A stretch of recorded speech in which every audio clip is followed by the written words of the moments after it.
আম চোর, কাঁঠাল চোর, মুরগি চোর, ওই চোর না, হাজার কোটি টাকার চোর। এই চোরদের হাত যদি কেটে দেয়া হতো আর টিভিতে লাইভ সম্প্রচার করা হতো, তাহলে বাংলাদেশে চোর খুঁজে পাওয়া যেত। কথা বলেন, আমরা চোর মুক্ত বাংলাদেশ চাই, দুর্নীতিবাজ মুক্ত বাংলাদেশ চাই, আমরা ডিজিটাল বাংলাদেশ চাই, ঠিক কিনা? কোরআনের আইন ছাড়া এটা সম্ভব না। কোরআন থেকে প্রেসক্রিপশন না নিলে এ সমাজ ঠিক করা যাবে না। শুধু দুর্নীতি দমন কমিশন দিয়ে দুর্নীতি বন্ধ করা যাবে? শুধু পুলিশ, র্যাব এগুলো দিয়ে দুর্নীতি বন্ধ করা যাবে? যে বইটা থেকে আমাদেরকে প্রেসক্রিপশন নিতে হবে, বইটার নাম কি? আরো জোরে বলেন কিনা? আমরা যেন বেশি বেশি কোরআন পড়ি, কোরআন মানি, কোরআন দিয়ে যেন জীবন করতে পারি। আল্লাহ তুমি তৌফিকে দাও। আরো জোরে পড়ি আমিন। সূরাত আলে ইমরানের 85 নম্বর আয়াত তেলাওয়াত করেছি। এই আয়াতে আল্লাহ তাআলা আমাদেরকে উদ্বুদ্ধ করেছেন আমরা যেন জীবনের প্রতিটি অঙ্গনে ইসলামকে মেনে চলি, ইসলামের বাইরে যেন না যাই। কারণ ইসলাম হচ্ছে স্ট্রেইট ফরওয়ার্ড, সোজা। ইসলামের রাস্তা কি বাঁকা? ডানে বায়ে মোড় আছে, চৌমুহনী আছে, ইউটার্ন আছে। রাস্তাটা কেমন? সবাই বলেন। এটার নাম সিরাতুল মুস্তাকিম। এটার নাম কি? Straight forward. এজন্য প্রত্যেক সালাতে আমরা আল্লাহর কাছে বলি, আল্লাহ ইহদিনাস সিরাতাল মুস্তাকিম। এটা কিন্তু অনেক বড় দোয়া। অর্থ জানি না, তাই আমাদের হৃদয়ে টাচ করে না। এটা অনেক বড় দোয়া। ইহদিনাস সিরাতাল মুস্তাকিম। ও Allah, show us the right path, show us the correct path. Allah, আমি যেন সোজা পথে চলতে পারি, আমি যেন বাঁকা পথে না যাই। আমরা যদি পথ ভুলে যাই, আমাদের পথ দেখায় কে? জোরে বলেন। আমি যদি কোনদিন পথে ভুলে যাই, হাত ছানি দিয়ে কাছে নিও। আমি যদি কোনদিন পথে ভুলে যাই, হাত ছানি দিয়ে কাছে নিও। মমতার বন্ধনে আমায় বেঁধে সব ভুল ক্ষমা করে দিও। আমি যদি কোনদিন পথে ভুলে যাই, হাত ছানি দিয়ে কাছে নিও। মমতার বন্ধনে আমায় বেঁধে সব ভুল ক্ষমা করে দিও। পড়েন আমিন। এজন্য আমরা প্রত্যেক সালাতে পড়ি ইহদিনাস সিরাতাল মুস্তাকিম। এটা সহজ সরল পথ। আল্লাহ বললেন এই পথেই চলবা, এই ইসলামকে আঁকড়ে ধরবা জীবনের সবখানে। ইসলাম মানবো কোনখানে? সবখানে। উত্তর হচ্ছে সবখানে। আমি প্রশ্ন করি, উত্তর দেন। সবাই দিবেন, দাঁড়িয়ে যারা আছেন তারাও উত্তর দিবেন। ইসলাম মানবো কোনখানে? সবাই উত্তর দিছেন? আপনাদের কষ্ট হচ্ছে বোধহয়, না? তো কথা বলেন না কেন? উত্তর দেন। ইসলাম মানবো কোনখানে? আরো জোরে, কোনখানে? এইভাবে আওয়াজ করতে হবে। ইসলাম মানবো কতক্ষণ? বসো বসো। চেহারা যদি দেখা নাও যায়, আমার আওয়াজ তো শোনা যায়, তাই না? আওয়াজই শুনতে হবে আজকে। চেহারা আর কয়জনে দেখতে পাবে? দূরে যারা আছে এরা তো দেখে না। অডিও শুনবা, অডিও। ভিডিও হবে না, অডিও শোনো। জাস্ট কানটা খাড়া করে খরগোশের মতো শুনতে থাকো। পারা যাবে তো? আচ্ছা, ইসলাম মানবো কোনখানে? ইসলাম মানবো কতক্ষণ? দেহে প্রাণ আছে যতক্ষণ। এগুলো মনে থাকবে আপনাদের। This is my humble message to you. আমি প্রতি বছর মালয়েশিয়া থেকে অনেক কষ্ট করে দেশে আসি আপনাদেরকে কিছু মেসেজ পৌঁছানোর জন্য। এগুলো আপনাদেরকে মুখস্থ করতে হবে, হজম করতে হবে, দেন ফ্যামিলিতে, সমাজে বাস্তবায়ন করতে হবে। তা না হলে পরিবর্তন আসবে না। আমরা পরিবর্তন চাই। We need change, we have to change, we like change. আমরা এই গুণে ধরা সমাজকে কোরআন দিয়ে পরিবর্তন করে দিতে চাই। আমরা বিপ্লবের অংশীদার হতে চাই। আমরা অনাচার মুক্ত সুন্দর সমাজ চাই। সেজন্য কথাগুলি, মেসেজগুলো ধারণ করতে হবে, বলতে হবে, শেয়ার করতে হবে। বলতে হবে, শেয়ার করতে হবে, হজম করতে হবে, জীবনে আমল করতে হবে। এবার উত্তর দেন, ইসলাম মানবো কোনখানে? আজকে যে স্ত্রীরা জিজ্ঞেস করবেন, মাহফিল শেষে বউরে যে সালাম দিবেন, দিবেন তো? সবাই দিবেন? বাচ্চারাও কয় দিব। পাগলেই গেছে বলবে। সালাম দিয়ে বলবো, বউ ইসলাম মানবা কোনখানে? স্ত্রী কি বলবে? সবখানে। ভাবি যারা শুনতেছেন প্যান্ডেলে, আপনারাও জিজ্ঞেস করবেন জামাইকে, ইসলাম মানবা কোনখানে? আপনারা উত্তরে কি বলবেন? সবখানে। পারা যাবে তো? তো এইভাবে এই মেসেজগুলো ধারণ করতে হবে, লালন করতে হবে। এবং কোন জায়গায় ভুল করতে চাইলেই আল্লাহর ভয়ে থেমে যেতে হবে, অন্যায় করা যাবে না। কারণ আমি ওয়াদা দিয়েছি, ইসলাম মানবো কোনখানে? না শুধু মসজিদে, মাদ্রাসায়, মাহফিলে, কোনখানে? মনে থাকবে মুসলমান, ইসলাম মানবো কতক্ষণ? পেটে ব্যথা যতক্ষণ। যতক্ষণ পেটে ব্যথা তখন আল্লাহরে ডাকে। পেট ব্যথা নাই, আল্লাহ নাই, এরকম ডাকাইতে আসছে না? নাই না। সুস্থ অবস্থায়ও ইসলাম মানবো, অসুস্থ অবস্থায়ও, দুঃখের দিনেও মানবো, সুখের দিনেও। তাহলে আওয়াজ করে বলেন, ইসলাম মানবো কতক্ষণ? দেহে প্রাণ থাকে যতক্ষণ, ঠিক কিনা? মনে থাকবে খুলনার ছেলেরা? এজন্য রাব্বুল আলামিন বলেন, ومن يبتغ غير الإسلام دينا فلن يقبل منه وهو في الآخرة من الخاسرين। ইসলাম ছাড়া অন্য কোথাও যে শান্তি তালাশ করে, ইসলাম ছাড়া অন্য কোন ধর্ম যে তালাশ করে, তার কোনো কিছুই আল্লাহ কবুল করবে না। আর আখেরাতে লোকটা হবে হায় হায় কোম্পানির ম্যানেজার। কি কোম্পানির? মানে হাই হাই করবে, high high high high high, কি করলাম?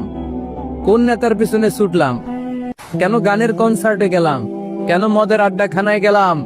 কেন কোরআনের মঞ্চে গেলাম না? কেন তাফসীর মাহফিলগুলোতে বাধা দিলাম? কেন ইসলামের আওয়াজগুলোকে আটকে দিতে চাইলাম?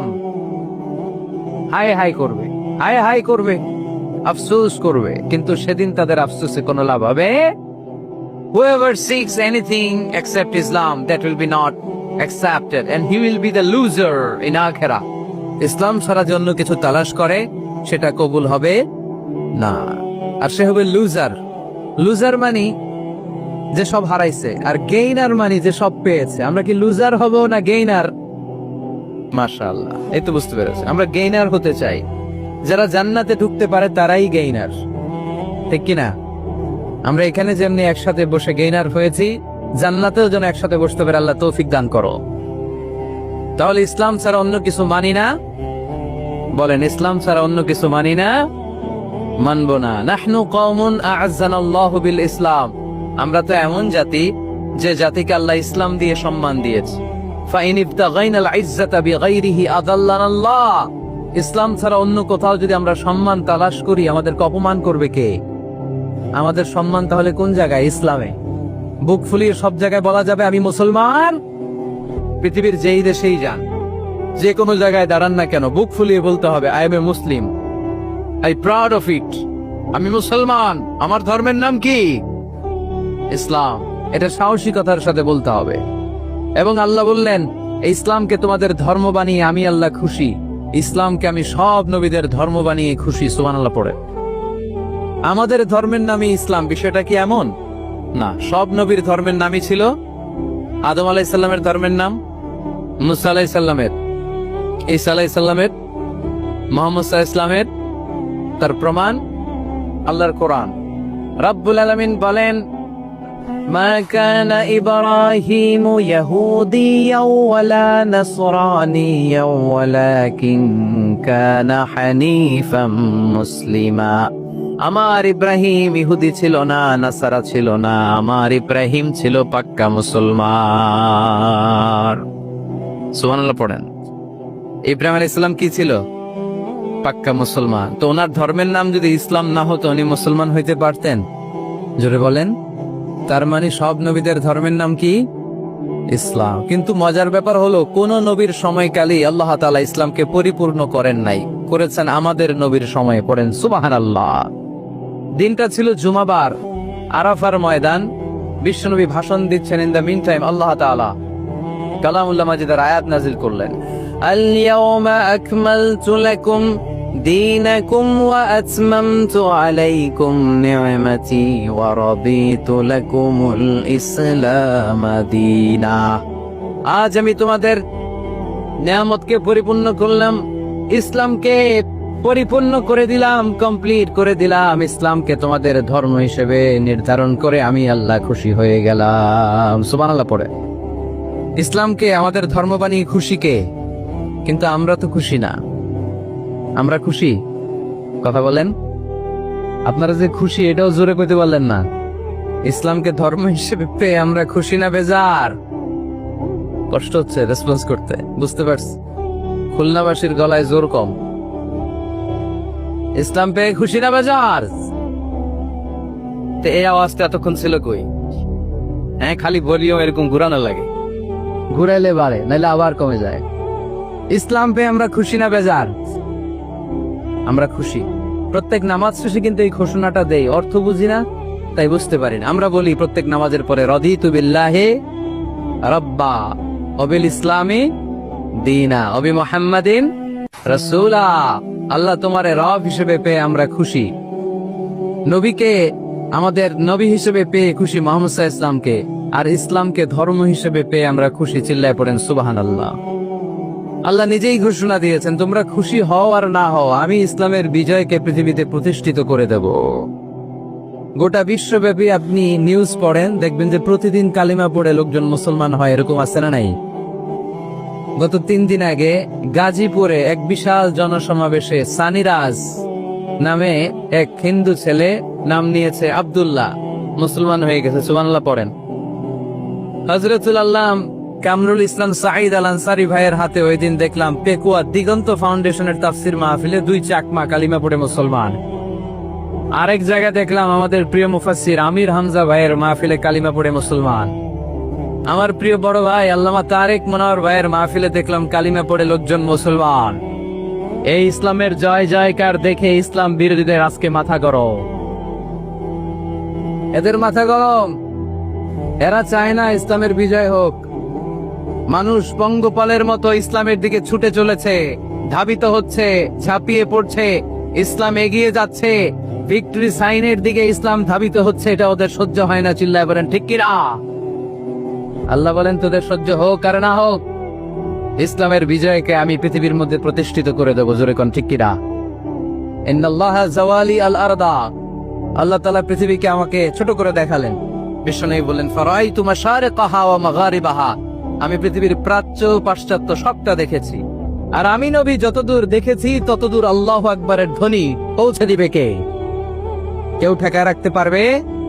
পারবে না। এজন্য ইসলাম পেয়ে আমরা খুশি না বেজার? ইসলাম হচ্ছে সময়ের অপরিহার্য বাস্তবতা। আপনি যদি সমাধান চান জীবন সমস্যার, ইসলামের ভেতরে সমাধান আছে না নাই? কিন্তু সবচেয়ে মজার ব্যাপার হচ্ছে, গোটা বিশ্বে সবচেয়ে বেশি নির্যাতিত মুসলমানেরা, ঠিক কিনা? কাশ্মীরে মাইর খায় কে? মুসলমান। ফিলিস্তিনে মাইর খায়, ইরাকে মার খায়, তারপরে মায়ানমারে মার খায়, বাংলাদেশেও মার খায়, চীনের উইঘরে মার খায়, গোটা বিশ্বে মুসলমানেরা মার খায়। কিন্তু সব ধর্মের লোকেরা তাদের ধর্ম রেখে দিয়ে ইসলাম ধর্মের ভেতরে ঢুকে যাচ্ছে। এখন সুবহানাল্লাহ। ইউরোপ আমেরিকাতে এর ধারাবাহিকতা বাড়ছে, প্রতিনিয়ত কালিমা পড়ে লোকজন মুসলমান হচ্ছে। খ্রিস্টানরা যেখানে যে নামাজ পড়ে ওটারে কি বলে জানেন? গির্জা। ইংরেজিতে বলে চার্চ। এই ইউরোপ আমেরিকাতে ওরা ওদের চার্চ বা গির্জাগুলো বিক্রি করে দিচ্ছে। এর কারণ, মাসেও একজন আসে না। কথা কয় না? আমরা 5 ওয়াক্ত পড়ি, 3 ওয়াক্ত পড়ি, 2 ওয়াক্ত পড়ি, সপ্তাহে তো হাজিরা দেই। কথা বলেন, কি বার? এই শুক্রবার বা জুমাবারে হাজিরারা তো দেই। ওদের মাসের পর মাস যায়, কোনো মুসলি নাই। খালি ফাদাররা বসে বসে ওখানে পড়তেছে, help us Jesus the son of God, ও গডের ছেলে ঈসা আমগরে বাঁচাও, ও গডের পোলা ঈসা আমগরে বাঁচাও। এই জিকির করতে থাকে। মাগার কোন খ্রিস্টান ওদের ইবাদত গাহে ঢুকে বছরও একদিন যায় না। তো এই গির্জা দিয়ে ওরা কি করবে? সবাই মিলে এক কাম করে এটা পয়সা দেই, মুসলমানকে পাইছি সুযোগ, কম দামে কিনে এটার মসজিদ বানায় দেয়। সুবহানাল্লাহ। এত আসতে গোটা ইউরোপ আমেরিকার চার্চ গুলো নাও ইজ চেঞ্জিং টু মস্ক। গির্জা থেকে এটা এখন মসজিদ হইতে শুরু করছে। আমাদের সুইজারল্যান্ডে মুসলিম কমিউনিটি আছে, জার্মানিতে আছে, অস্ট্রিয়ায় অনেক বাংলাদেশি, ইতালি আরেক বাংলাদেশ। ইতালিতে প্রোগ্রামের জন্য কমসে কম 50টা প্রোগ্রাম চেয়েছে আমার কাছে, যে হুজুর আপনি যদি আসেন 1 মাসের কমে আইসেন না, তাইলে খবর আছে আপনার। বাংলাদেশের নাকি যত থানা ইতালিতে ততটা সমিতি আছে, যতগুলো থানা ততগুলা সমিতি, ততগুলো অর্গানাইজেশন। তো সবাই আমারে ধরে রাখছে, আপনার ইউরোপ সফর করলে ইতালি না আসলে খবর আছে। তো ওখানে এই যখন খ্রিস্টানরা ওদের ইবাদত গাহে যায় না, কম দামে এরা বেচে দেয়, আর এগুলোরে মুসলমানরা পলিশ করে একটা মিনার লাগাই দিয়ে মসজিদ বানায় ফেলে। প্রতিনিয়ত সেখানে আজান হচ্ছে, আল্লাহর ধ্বনি উচ্চারিত হচ্ছে, ইসলামিক সেন্টার হচ্ছে। স্ট্রিট দাওয়া মানে রাস্তায় দাঁড়িয়ে ইয়াং যুবক ছেলেরা দাওয়ার কাজ করে। এখন গণজাগরণ যুবকদের, তাদের কথায় মানুষ আকৃষ্ট হয় বেশি, ঠিক কিনা? তাদের গায়ে প্রাণ শক্তি বেশি। যুবক যুবক ছেলেরা এখন টাকনুর নিচে আর কাপড় পরে না, উপরে কাপড় পরে। তারা দাঁড়িয়ে দাঁড়িয়ে দাড়ি রাখা, টাকনুর উপরে কাপড়, ছোট্ট কোরআনের কপি নিয়ে আর গেঞ্জি পরে দাঁড়ায়। গেঞ্জির পিছনে লেখা থাকে মোহাম্মদ, MUHAMMAD। কি হয়? মোহাম্মদ। তাদের পিছনে, সবার গেঞ্জির পিছনে মোহাম্মদ দেখে খ্রিস্টানদের এই নাম মুখস্থ হয়ে গেছে। খোদ ইউরোপে নাকি বর্তমানে সবচেয়ে জনপ্রিয় নামের তালিকায় রয়েছে মোহাম্মদ। সবচেয়ে জনপ্রিয় ফেমাস নামের তালিকায় এখন ইউরোপে খোদ খ্রিস্টানদের রাজ্যে মোহাম্মদ নামটা সবচেয়ে জনপ্রিয় হয়েছে। গেঞ্জির পিছনে মোহাম্মদ নাম দেখে তাদের কৌতূহল। ঘটনা কি? এই ছেলেরা ভালো ভালো কাজ করে, রাস্তায় ময়লা থাকে, ময়লা ক্লিন করে, কিন্তু কারোর সাথে কথাবার্তা বলে না। গেঞ্জির পিছনে লেখা মোহাম্মদ। তারা বাড়িতে যে গুগল সার্চ ইঞ্জিনে লেখে যে দেখি তো এটা কি, MUHAMMAD। ইন্টারনেটে গুগল সার্চে যখন তারা মোহাম্মদ লেখে, তখন ইন্টারনেটে বিষ্ণু ঈসা ইসলামের জীবনী চলে আসে। তারা অবাক হয়ে জীবনী পড়তে থাকে। অনেকে পড়তে পড়তে চোখের পানি ছেড়ে অশ্রু বিসর্জন করে। যাদের নসিব ভালো, অনেকে কালিমা পড়ে মুসলমান হয়ে যায়। ইউরোপে যদি এরকম গণজোয়ার তৈরি হয়, তাহলে এটাই প্রমাণ করে ইসলামের বিজয়কে কোনো অপশক্তি ঠেকিয়ে রাখতে পারবে না। গোটা বিশ্বব্যাপী আজ গণজোয়ার। ছেলেপেলেরা দাঁড়িয়ে স্ট্রিট দাওয়া করে। হিপ হপ স্টাইলের মেয়েদের কাছে যেয়ে বলে, do you know what is Islam? Do you know who is Mohammad? Do you know what is Mecca? Do you know what is Medina? তুমি কি জানো মক্কা কি, মদিনা কি, মোহাম্মদ কি? তারা বলে, নো, আমরা কিছুই জানি না। We want to know about it. আমরা জানতে চাই। তখন তারা দাঁড়িয়ে দাঁড়িয়ে এটাকে বলে স্ট্রিট দাওয়া। রাস্তায় দাঁড়িয়ে, স্ট্রিট মানে কি? রাস্তা। রাস্তায় দাঁড়িয়ে তারা দাওয়ার কাজ করে। করতে করতে অনেক হিপ হপ স্টাইলের ছেলে মেয়েদেরকে তারা ইন্টেলেকচুয়ালি কনভিন্স করে ফেলে। অনেক ছেলে মেয়ে ওই জায়গার মধ্যে দাঁড়িয়ে শাহাদাত বাণী ঘোষণা করেছে। ইসলামের বিজয়কে অবশ্যম্ভাবী হিসেবে ঘোষণা দিয়েছে কে? কেউ ঠেকায় রাখতে পারবে? যদিও গোটা বিশ্বে মুসলমানেরা মার খায়, কিন্তু বিজয় হবে ইসলামের, ঠিক কিনা? স্যামুয়েল হান্টিংটন একটা বই লিখেছে, দ্য ক্ল্যাশেস অফ সিভিলাইজেশন, সভ্যতার সংঘাত। সেখানে তিনি দেখিয়েছেন এই সভ্যতা, ওই সভ্যতা, ওই সভ্যতা। তিনি বলেছেন পৃথিবীতে অনেক সভ্যতা এসেছে, চলে গিয়েছে, অনেক ধর্ম জেগে উঠেছে, থেমে গিয়েছে।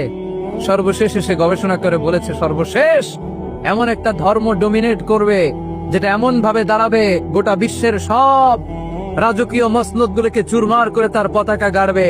আর এই পতাকার মধ্যে লেখা থাকবে, লা ইলাহা ইল্লাল্লাহ মুহাম্মাদুর রাসূলুল্লাহ। এই ইসলামের বিজয়, এটাকে আর কেউ থামায় রাখতে পারবে না। জোরে কোন ঠিক কিনা? সর্বশেষ সভ্যতা যেটা টিকে থাকবে, এটার নাম ইসলামের সভ্যতা। এজন্য আমাদেরকে দাওয়াতি কাজ বাড়াতে হবে। রাসূল সাল্লাল্লাহু আলাইহি ওয়াসাল্লাম বলেছেন, আরব দেশে কেউ যদি লাল কপালওয়ালা উট পায়, তার চেয়ে দামি জিনিস আর হয় না। আমরা বর্তমানে কি পাইলে খুশি? কেউ হয়তো BMW পেলে সবচেয়ে খুশি, 1 কোটি টাকার বান্ডিল দিলে খুশি, ডুপ্লেক্স একটা বাড়ি দিয়ে দিলে খুশি, তাই না? তো আরব দেশে এগুলো পাইলে তারা বেশি খুশি হতো না, তারা লাল কপালওয়ালা উট পেলে খুশি হতো বেশি। বিষ্ণু ঈসা ইসলাম বলেন, তোমার কারণে যদি কেউ অন্য ধর্ম থেকে ইসলামে আসে, জাহান্নাম থেকে জান্নাতি হতে পারে। লাল কপালের উট পেলে তোমার যত খুশি হওয়া উচিত, তার চেয়েও তুমি বেশি খুশি হয়ে যাবা। এজন্য আমাদের দাওয়াতি কাজ বাড়ানোর দরকার আছে না নাই? উই অল আর দাঈ ইলাল্লাহ, আমরা সবাই দাঈ। দাওয়াতি কাজ আমাদের সবাইকে চালিয়ে যেতে হবে। আমাদের কমিউনিটিতে, আমাদের সমাজে, আমাদের গ্রামে, আমাদের ওয়ার্ক প্লেসে, যে যেই জায়গায় কাজ করি, যে যেই বাজারে ব্যবসা করি, ওইখানে আমার দাওয়াতি কাজ চলবে, ঠিক কি না? সবাই দায়ী। আমি আল আজহার থেকে পড়েছি তাফসীর ডিপার্টমেন্টে, মালয়েশিয়ায় পড়েছি কোরআনিক সায়েন্সে, কোরআন এন্ড সুন্নাহ স্টাডিজে, এখন কোরআনের উপর PhD করতেছি। আমি জানতে পেরেছি বেশি, ফলে আমি প্রচার করছিও বেশি। কেউ জানবে কম, ও প্রচার কমবে কম। একজন জানে শুধু লা ইলাহা ইল্লাল্লাহ, তার দায়িত্ব হচ্ছে শুধু এইটা পৌঁছায় দেবে, ঠিক কিনা? এজন্য সবাই কোরআনের দাওয়াতের কার্যক্রমে অংশগ্রহণ করতে রাজি আছেন? আমরা সবাই দায়ী, আমরা সবাই দায়ী। জোরে বলেন ঠিক কিনা? আমরা ইসলামের দাওয়াত দিব। কিসের দাওয়াত? জোরে বলেন, আরো জোরে বলেন।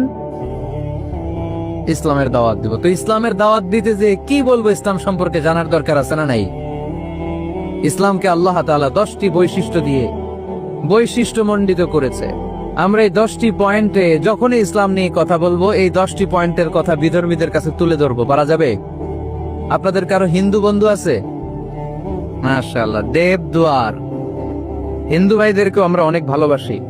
আজকে এয়ারপোর্টে, ঢাকা এয়ারপোর্টে অনেক লোক আমাকে ঘিরে ধরেছে। সবার কথা হচ্ছে ইউটিউবে হুজুর আপনারা দেখি। আপনারা দেখছেন নাকি ইউটিউবে? দেখেছি তো। এক হিন্দু আসছে, এসে কানে কানে বলে, হুজুর আমি হিন্দু, আমি আপনার আলোচনা শুনি, আমি আপনার সাথে একটা ছবি তুলতে চাই। কেন? বলতেছে এটা স্মৃতি হিসেবে রাখতে চাই। তো এটা আমাদের সৌভাগ্য, ঠিক কিনা? হিন্দুরা যদি আমাদের মাহফিলে আসে, এদেরকে জায়গা করে দিবেন, খাওয়ার ব্যবস্থা করে দিবেন। অনেক আসছে কত শত হিন্দু হয়েছে? ভিতরে আমাদের হিন্দু ভাইদের মধ্যে থেকে কারা কারা আসছেন দেখি তো। আচ্ছা, হাত উঁচু করবে না, তারপরে দুইজন করে ফেলছে, হাত নামান। হয়েছে না, ওঠানোর দরকার নাই, টানাটানি করার দরকার নাই। আলহামদুলিল্লাহ, অনেক নাকি আসছে হিন্দু। আলহামদুলিল্লাহ, আল্লাহ এই ভাইদেরকে তুমি ইসলামের জন্য কবুল করো। আমাদের মধ্যে যদি ইসলামের সৌন্দর্য দেখে, তাহলে তারাও কালিমা পড়ে মুসলমান হবে, ঠিক কিনা? এবং কোন হিন্দু ছেলে যদি মুসলমান হয়, তার দায়িত্ব আপনারা নেবেন, এবং তার বাবা মার সাথে সেজন্য সম্পর্ক নষ্ট না করে। বাবা মা হিন্দু হোক, কোনো সমস্যা নেই, বাবা মার সাথে সুসম্পর্ক থাকবে, সুসম্পর্ক থাকবে। আল্লাহ রাসূল সাল্লাল্লাহু আলাইহি সাল্লামের স্ত্রী আয়েশা রাদিয়াল্লাহু তাআলা আনহুর বোন আসমা, ওনার মা ছিলেন মুশরিকা। তখন মুশরিকা ছিলেন, এসে আল্লাহ রাসূল সাল্লাল্লাহু আলাইহি ওয়াসাল্লামকে বললেন, ইয়া রাসূলুল্লাহ, আমার মা তো মুশরিকা, আমি তো কালিমা পড়ে মুসলমান হলাম, আমি কি মায়ের সাথে ভালো আচরণ করব নাকি কথা বলবো না? বিষ্ণু সাল্লাল্লাহু আলাইহি ওয়াসাল্লাম বললেন, খবরদার, সিলিহা, হোক মুশরিক হোক কাফের, সে তোমার মা। লাউ কাতাআতা জিলদাক, যদি তোমার চামড়া কেটে মাকে পায়ের জুতা বানিয়ে দাও, ওই যে এক ঢোক দুধ খেয়েছিলা, ওই এক ঢোক দুধের শোধ আদায় হবে না। খবরদার, মায়ের সাথে ভালো আচরণ করো। তো কোন হিন্দু ভাই যদি মুসলমান হন, কোনো অসুবিধা নাই, আপনার আব্বা আম্মার সাথে সুসম্পর্ক রাখবেন, আত্মীয়দের সাথে সুসম্পর্ক রাখবেন। তবে মুসলমানদের মধ্যে থেকে যারা আপনারা পয়সাওয়ালা, ফ্যাক্টরির মালিক, বিজনেসের মালিক, তাকে কর্মসংস্থানের ব্যবস্থা করে দিবেন। We have to extend hour helping hand to him. সাহায্যের হাত বাড়িয়ে দেওয়ার দরকার আছে না নাই? এজন্য তাদেরকে নিয়ে আসবেন বেশি। আমরা চাই আমাদের ইসলামের কথা শুনে, ইসলামের সৌন্দর্য দেখে, বিউটি দেখে তারাও কালিমা পড়ে মুসলমান হোক, ঠিক কিনা? তাদের সাথে প্রথম যেই কথাটা তাদেরকে শোনাবেন, সেই কথাটার নাম হচ্ছে আর রাব্বানিয়া। ইসলাম সম্পর্কে প্রথম যে কথা, ইসলামের প্রথম বৈশিষ্ট্যের নাম হচ্ছে আর রাব্বানিয়া। সবাই বলেন কি নাম? মানে এটা রবের দেয়া ধর্ম। তাকে বুঝাবেন, ভাই তোমরা অনেকের ইবাদত করো, অনেকের পূজা করো, এবং তোমাদের এত এত দেবতা যে অনেকের নামও তোমরা জানো না, ঠিক কিনা? আমাদের হিন্দু ভাইদের মোট দেবতার সংখ্যা কত জানেন? হ্যাঁ, অনেক অনেক সংখ্যায়, 33 কোটি বা 36 কোটি এরকম সংখ্যা পাওয়া যায়। তো আমার দেবতা যদি 33 কোটি হয়, আমি কয়জন রে মানবো? আমাদের রব কয়জন? ওনার বিধানগুলো কি আমরা ঠিক মতো মানতে পারি? আমরা বিপদে পড়লে এক আল্লাহর কাছে চাই। রব আর খালিক যদি একজন না হয়ে দুইজন হয়, তিনজন হয়, ওটা ভালো না একজন হলে ভালো? দুইজন বা তিনজন হইলে মারামারি আছে না নাই? কথা বলেন। এক খোদা বলবে, তুমি আজীবন সকালবেলা পূর্ব দিক থেকে সূর্য উঠাইছো, পশ্চিম দিকে ডুবাইছো, কালকে থেকে আমি উল্টা করবো, পশ্চিম দিক থেকে উঠবে পূর্ব দিকে, ধাক্কাধাক্কি আছে না নাই? এ বলবে একরকম, ও আর একরকম। কয়জনের মন খুশি করবো আমরা? আমরা এতজনের ইবাদত করি না, আমরা ইবাদত করি একজনের। চিল্লায় বলেন, তিনি কে? আমরা ঘোষণা দেই, কুল হুয়াল্লাহু আহাদ আল্লাহুস সামাদ লাম ইয়ালিদ ওয়া লাম ইউলাদ ওয়া লাম ইয়াকুল লাহু কুফুয়ান আহাদ। পড়েন সুবহানাল্লাহ। আল্লাহুস সামাদ, তিনি আহাদ। বেলাল আল হাবাসীকে যখন মরুভূমির মধ্যে শুইয়ে পাথর চাপা দেয়া হয়েছে, আল্লাহর জিকির করতে পারছে না, পুরো কালিমাটা পড়তে পারছে না, জিহ্বা বের হয়ে যায়, প্রাণ ওষ্ঠাগত, মুখ দিয়ে একটা শব্দই বেরোয়। শব্দটা কি? আহাদ। আহাদ, আহাদ, আহাদ কার নাম? কুল হুয়াল্লাহু রাব্বানিয়া, রব কেন্দ্রিক, সবকিছু রবের, আল্লাহর দেয়া ধর্ম। ইসলাম কি বানানো ধর্ম? আমি চাইলেই কি কোরআনের আয়াত চেঞ্জ করতে পারবো? প্রধানমন্ত্রী ডোনাল্ড ট্রাম্প, কোন নবী, পৃথিবীর কেউ কোরআনের একটা আয়াতের চেঞ্জ করার ক্ষমতা রাখে? আয়াত তো দূরের কথা, একটা শব্দ, একটা অক্ষর, একটা নোক্তা। নোক্তা চিনেন? বায়ের নিচে কয় নোক্তা? তায়ের উপরে, সায়ের উপরে, ইয়ার নিচে, এগুলো চেঞ্জ করা যাবে? কথা বলেন। অসম্ভব। কোরআনকে চেঞ্জ করা যায় না। কোরআনের কপি যদি আগুন দিয়ে জ্বালিয়ে দেওয়া হয়, কোরআন শেষ হয়ে যাবে? এরকম পরিকল্পনাও করেছিল ইসলাম বিদ্বেষীরা, ভারতবর্ষ থেকে কিভাবে কোরআন সরানো যায়। তারা প্ল্যান করলো ভারতের কোরআনগুলোর মধ্যে আগুন ধরায় দিবে, তাহলে কোরআন শেষ। তাহলে কি কোরআন শেষ? তারা রিপোর্ট পাঠালো ইংল্যান্ডে, no, it's completely wrong, because they don't just write down the holy Quran in printed copy, they memorise the verses of Quran in their own hearts. তারা শুধু কাগজে কোরআন লিখে ছাপাখানায় ছাপায় না, তারা হেফজখানায় পড়ে পড়ে সিনার ভিতরে কোরআন ঢুকিয়ে রাখে।